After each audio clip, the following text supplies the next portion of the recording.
जय हिंद दोस्तों, मैं देवेंद्र कुमार स्वागत करता हूं आपके अपने YouTube channel Devendra study IQ पर। तो साथियों, आशा करता हूं कि सब आप अच्छे होंगे और अपनी तैयारी को बहुत अच्छे तरीके से कर रहे होंगे। तो आज के इस वीडियो में साथियों मैं लेकर आया हूं आपके लिए हिस्ट्री का इंट्रोडक्शन, इतिहास का परिचय।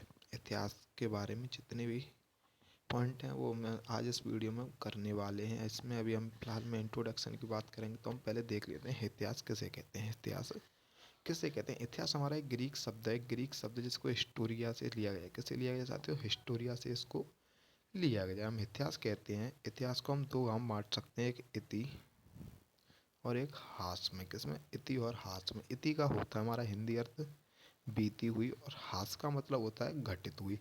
तो कहने का मतलब है इतिहास को हम कह सकते हैं बीती हुई घटना। क्या कह सकते हैं साथियों? बीती हुई घटना हम इतिहास को कह सकते हैं। बात करें हम इतिहास के पिता के बारे में, तो इतिहास के पिता की बात करें साथियों,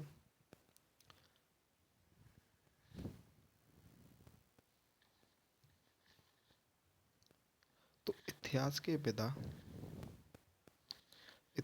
पिता का नाम हेरोडोटस। इतिहास के पिता को हम हेरोडोटस, एक यूनानी व्यक्ति को इतिहास का पिता कहा जाता है। इतिहास का पिता कहा जाता है, हेरोडोटस को कहा जाता है। ठीक, सीधे क्वेश्चन पूछा जाता है इतिहास का किसे कहा जाता है, तो हेरोडोटस को कहा जाता है। तो हेरोडोटस को क्यों कहा जाता है इसके बारे में पढ़ लेते हैं। हेरोडोटस ने अपनी सबसे पहले इतिहास लिखना शुरू किया था। हेरोडोटस ने सबसे पहले क्या किया? इतिहास लिखना शुरू किया था। और सबसे पहले इतिहास शब्द का प्रयोग इन्होंने हेरोडोटस द्वारा लिखित पुस्तक हिस्टोरिका में किया था। इन्हें इतिहास का पिता क्यों कहा जाता है? क्योंकि इन्होंने सबसे पहले इतिहास का लिखना शुरू किया और अपनी पुस्तक हिस्टोरिका में सबसे पहले इतिहास शब्द का प्रयोग किया था। क्या किया था? इतिहास शब्द का सबसे पहले प्रयोग किया था। ठीक है साथियों, बढ़ते हैं और आगे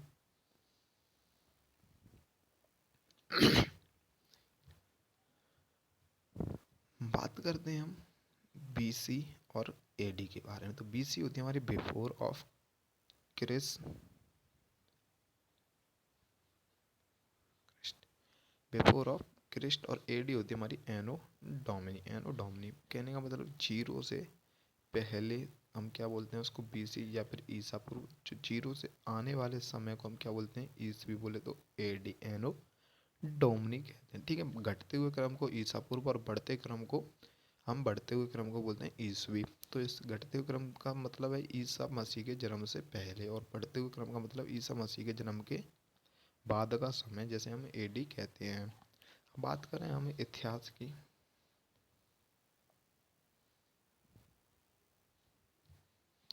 तो साथियों मैंने इतिहास को तीन भागों में बांटा है।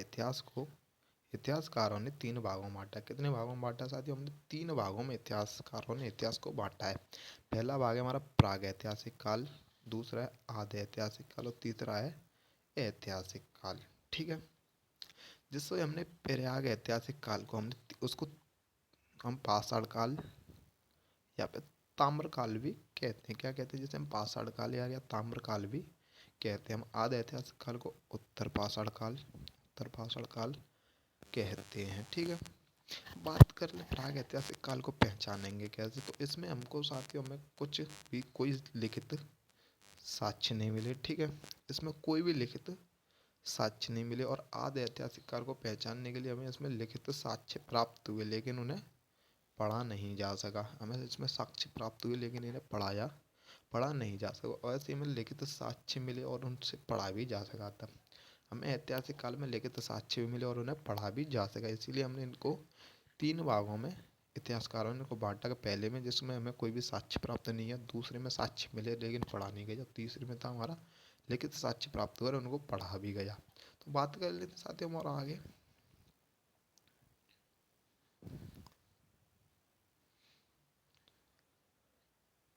बात करें साथियों आगे की, तो फिर इन्होंने क्या किया? फिर इन्होंने अभी इसको तीन भागों में और बांट दिया। इन्होंने प्रागैतिहासिक काल को तीन भागों में बांटा। एक पुरापाषाण काल, मध्य पाषाण काल और नवपाषाण काल। पुरापाषाण काल का समय है हमारा 25 लाख BC से 18,000 BC। मध्य पाषाण काल का है 8,000 BC से 4,000 BC, और नवपाषाण काल का है हमारा 4,000 BC से 2,500 BC है। और ऐसे इन्होंने हमारे दूसरे को बांट दिया। आधे ऐतिहासिक काल को दो भागों में, सिंधु घाटी सभ्यता और वैदिक सभ्यता। कितने भागों? दो भागों में बांट दिया, सिंधु घाटी सभ्यता और वैदिक सभ्यता। वैदिक सभ्यता के हमें कहीं कहीं देखने को मिलता है हमारा 2500 से 1750 BC, और कहीं देखने को मिल जाता है हमारा 2500 से 1500 BC। लेकिन यह जितना भी आंसर सही होता है हमारा 2500 से 1750 BC वाला आंसर सही होता है। उसके बाद हमने भाग दो को बांट दिया वैदिक सभ्यता को। वैदिक सभ्यता की समय सीमा की बात करें तो 1500 से 600 BC के बीच इसे रखा है। और फिर इतिहासकारों ने वैदिक सभ्यता को भी दो भागों में बांट दिया। दो भागों में बांट दिया। दो भाग कौन कौन से वैदिक सभ्यता के? एक है हमारा ऋग वैदिक, एक है उत्तर वैदिक काल। ठीक है साथियों, ऋग वैदिक को भी हमने 1500 से 1000 BC और उत्तर वैदिक को 1000 से 600 BC के बीच बांटा है। बढ़ते हैं आगे और बात कर लेते हम ऐतिहासिक काल को कितने भागों में बांटा है। तो साथियों हम बात करें ऐतिहासिक काल की। ऐतिहासिक काल को भी इन्होंने तीन भागों में बांटा है। एक हमारा प्राचीन भारत का इतिहास, मध्यकालीन भारत का इतिहास और आधुनिक भारत का इतिहास, जो कि हमको यही पढ़ना होता है। और आपका आधे ऐतिहासिक काल, इन दो ही के बारे में हमको पढ़ना होता है। हमारा प्राचीन भारत का इतिहास जिसमें क्या था? हिंदू शासक। मध्यकालीन भारत के इतिहास में हमें पढ़ने मुस्लिम शासक। और आधुनिक भारत के इतिहास में क्या पढ़ना हमें?